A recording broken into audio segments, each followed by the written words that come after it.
അല്ല, പറയുന്നതല്ലാതെ പ്രഖ്യാപിച്ചിട്ടില്ലല്ലോ. പ്രഖ്യാപിക്കുകയാണ് നല്ല കാര്യം. CPM-ഉം കോൺഗ്രസും ഒന്നും അവിടെ ഇല്ല. നിങ്ങൾക്ക് രാഷ്ട്രീയ വല്ലതും പറയാനുണ്ട്. ആള് മരിച്ചതിനെതിരെ കൂടുതൽ അന്വേഷണം വേണമെങ്കിൽ നടത്തുന്നത് നല്ലതാണെന്നേ പറഞ്ഞുള്ളൂ. അറിയില്ല, ഒന്നും അറിയില്ല. രാഷ്ട്രീയം ഒന്നും പറയാൻ ആഗ്രഹിക്കുന്നില്ല. ഒരാൾ മരിച്ചു, അയാൾ ആത്മഹത്യ ചെയ്തു. അതിനെപ്പറ്റി കൂടുതൽ അന്വേഷണം വേണമെങ്കിൽ കേന്ദ്ര ഏജൻസി നടത്തേണ്ടതിനെന്താ തെറ്റ്? അതാരും വേട്ടയാടാനാണ് എന്ന് ഉള്ള വാദം എനിക്കറിയില്ല. അതേപ്പറ്റി പ്രതികരിക്കാനില്ല.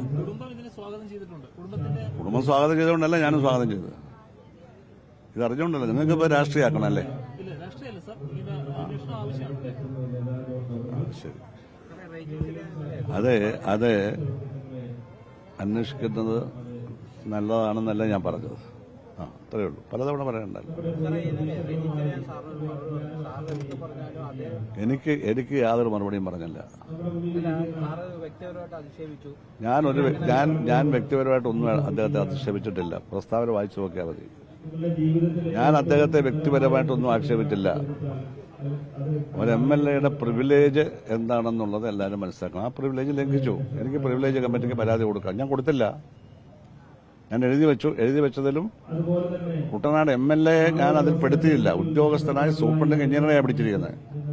അതൊക്കെ എന്ത് അധികാരമാണ് ട്രിവാൻഡ്രത്ത് നിന്ന് ഇവിടെ വന്നിട്ട്, കൊല്ലത്ത് നിന്ന് ഇവിടെ വന്നിട്ട് എന്റെ മണ്ഡലത്തിൽ ഞാനറിയാതെ അവിടെ സർവേ നടത്താൻ? ആ സൂപ്രണ്ടിംഗ് ഇറിഗേഷൻ എന്ത് അധികാരം?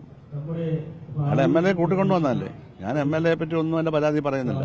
ഇല്ല, അത് ഞാൻ പറയാൻ ഉദ്ദേശിക്കുന്നില്ല. കാരണം ഞാൻ അറിയണമായിരുന്നു. പക്ഷെ അത് MLA ആയതുകൊണ്ട് ഞാൻ ഒരിക്കലും അദ്ദേഹത്തിന്റെ പേരിൽ പരാതി കൊടുക്കാൻ ഉദ്ദേശിക്കുന്നില്ല. അതൊക്കെ പോട്ടൊക്കെ നിങ്ങൾ ആവർത്തിക്കണ്ട. അതൊക്കെ നിങ്ങൾ കൊടുത്തതല്ലേ. അതേപ്പറ്റി കൂടുതൽ പറയാൻ ഇല്ലെന്ന് പറഞ്ഞല്ലോ. അതേപ്പറ്റി കൂടുതൽ പറയാനില്ല. അത് ആവർത്തിക്കാനും ആഗ്രഹിക്കുന്നില്ല. ആ പ്രശ്നം അവസാനിച്ചു.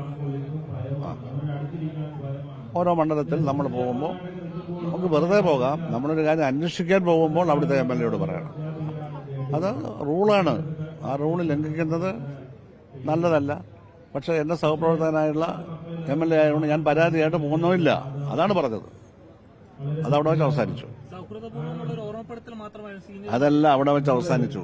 ഇനിയിപ്പോൾ അതേപ്പറ്റി ഒന്നും പറയാനില്ല. അദ്ദേഹത്തിന് തോന്നി അദ്ദേഹം പറയുകയും ചെയ്തു. എനിക്കിനി ഒന്നും പറയാനില്ല. ഓക്കെ, എന്നെ സംബന്ധിച്ചിപ്പോൾ ആ വിഷയം അവസാനിച്ചു.